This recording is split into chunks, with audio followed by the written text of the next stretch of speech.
Hello and welcome to another video. So today we are continuing our question solving series of CUET Maths question paper 2024, last year question paper. So we have already discussed up to question number 25 and we are continuing from question number 26 today.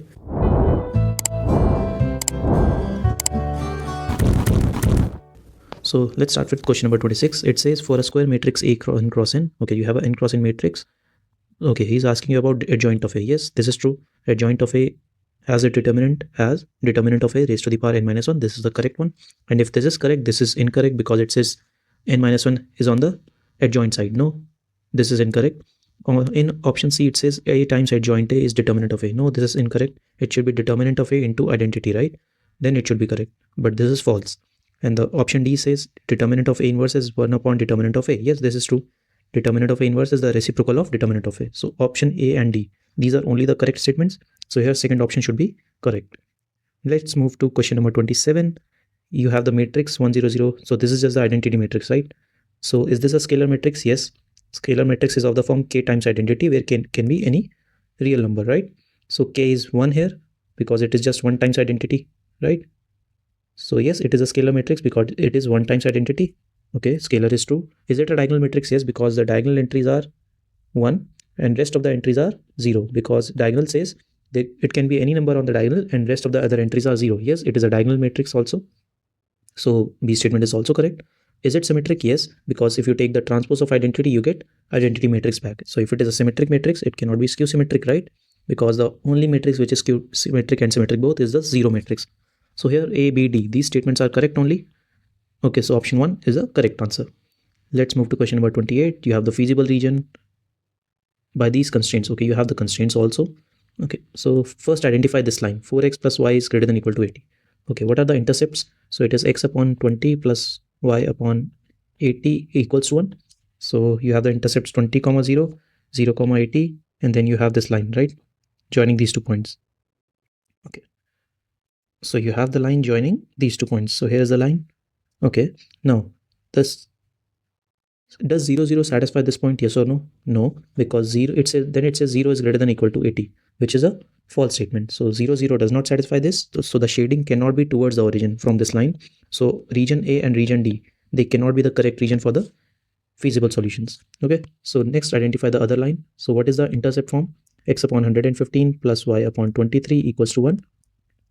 Intercept form was this line for 115 0 here and then 0 23 here. So next, so red line represents x upon 115 plus y upon 23 equals to 1. Okay, does, again the same question, does 0 0 satisfy this or not? Obviously no, because then it says 0 is greater than or equal to 115. So the shading should be away from the origin again. So then B cannot be the correct region because it is towards the origin. So here region C must be the, optimal feasible, the correct feasible region, which is third option. Then question number 29. It says find the area of region enclosed by these two curves. So let's try to plot these curves first. What is y equals to 4x square? It is a parabola in the y-axis passing through the origin. So let's make this parabola y equals to 4x square. So here you have the parabola passing through the origin, y equals to 4x square. And what is y equals to 4? It is just a straight line passing through 0, 4. So here you have y equals to 4. And now you need to find this region. Okay. So how do we find this region? So we need to find the area of the region between two curves. So then first we have to make these intercepts, x-intercepts. What are these intercepts? So this is just given by the intersection of these 2 points. So if y equals to 4x square and y equals to 4, then what is the intersection of these two? So then you have 4 equals to 4x square and then x equals to plus minus 1, right? So this point should be 1 and this point should be minus 1. So now you need the area. Okay, how do we find the area? So the required area is from minus 1 to 1, and then you take the upper curve, which is y equals to 4, minus the lower curve. From the lower curve, y equals to 4x square, right? So then you have 4 minus 4x square dx, right? So integrating 4, you'll get 4 times x, then from minus 1 to 1, and then minus 4x square integration is 4x cube by 3, so 4 by 3 x cube, and then you have to put from minus 1 to 1. So what is the area? 4 times 2 is 8, minus 4 by 3, and then you have 1 plus 1, 2. So 8 minus 8 by 3, which is 16 by 3. So the correct answer for this should be option 4, 16 by 3 square units, right? Okay, I hope this question is clear to all of you. So let's move to question number 30 now. He wants you to find this integral, which is e to the power x 2x divided by 2 root x plus 1 over 2 root x, right? Because I can distribute the denominator. Then 2 cancels out. X and x, root of x, it also cancel out. So you have square root of x plus 1 upon 2 root x dx. Now, how do we integrate such function? So here, if this is f of x, if you notice this is f of x, this is f dash of x. So it is of the form e to the power x fx plus f dash x, right? And if you integrate such functions, what is your answer? E to the power x fx plus c, right? So here, what is the fx? Fx is root x. So if you put fx equals to root x here, you get the final answer e to the power x root x plus c, which is option 4, right? It should be the correct option for this question. Next, question number 31. If you have this function f of x, which is changing its behavior at pi, is continuous at x equals to pi, then what is the value of k? Okay, so what is the definition of continuity? You should have left hand limit equals to right hand limit equals to function value, right? F of a. So here a is pi. So what is left hand limit? For the left side, you use this function k times x plus 1. At pi, you have k pi plus 1. What is the right hand limit? Cos of pi, right? So cos of pi. And what is f of a? The function equals here. So it is k times pi plus 1 again. So what is cos pi? It is just minus 1. So you have k pi plus 1 equals to minus 1. Cos 180 degrees is minus 1. So k pi equals minus 2 and minus 2 over pi, which is option number 4, the correct answer for this question. Easy question. Next, move ahead. He's asking you to find PQ transpose. What is PQ transpose? It is Q transpose P transpose by the definition. So what is Q transpose? It is 2 minus 4 1. And what is P transpose? It is minus 1 2 1. Then I have to multiply these matrices. So first I multiply this row and this column. So I get minus 2. Okay, so first entry should be minus 2. So these two are incorrect. First entry is minus 2. Then it should be 2 into 2 4 and 2 into 1 2. So minus 2 4 2 should be the first row. This is correct. This is incorrect because it has 8 here, right? So the correct answer for this question should be option 2. Next, moving ahead, question number 33. You have this determinant and he's asking you to find minimum value and the maximum value for this determinant. Okay, let's find out. So what if I add this here? So here I'll get 0. Okay, so if I take R1 and it changes to R1 plus R3. So I'm adding row 3 in row 1. Okay, so minus 1 minus cos x and 1, they remain as it is. Minus cos x, 1 cos x here, and then 0 0 2. Now if I expand determinant by this row, so here you have to expand by 2, and then you have the determinant minus cos x minus 1 1 minus cos x. So this is nothing but 2 times cos square x plus 1, right? So now we have found the determinant, so which is 2 times 1 plus cos square x. So option A is incorrect because it says 1 minus cos square. Then okay, we have to, let's convert it into sine square. So is this function equals to this? Let's check. So if I put cos square as 1 minus sine square, so you have 1 plus 1 minus sine square, and then you have 2 times 2 minus sine square x. Yes, this is true. Option B should be correct. Then he's asking you to find the maximum and the minimum value. Okay, let's check what is the maximum and minimum value. So sine square x always lies between 1 and 0, right? We know this. Minus sine square x lies between 0 and minus 1. Okay, minus sine square x. Then you have to add 2. So if I add 2, I'll get 2 minus sine square x is less than equals to 2. And then if I multiply by 2 both sides, so I'll get 2 times 2 minus sine square x is less than equals to 4. So what is the minimum value? It is 2. What is the maximum value? It is 4, right? So the minimum and the maximum value are 2 and 4 respectively. So minimum is 2, maximum is 4. Yes, so B, C, D, they are the correct options.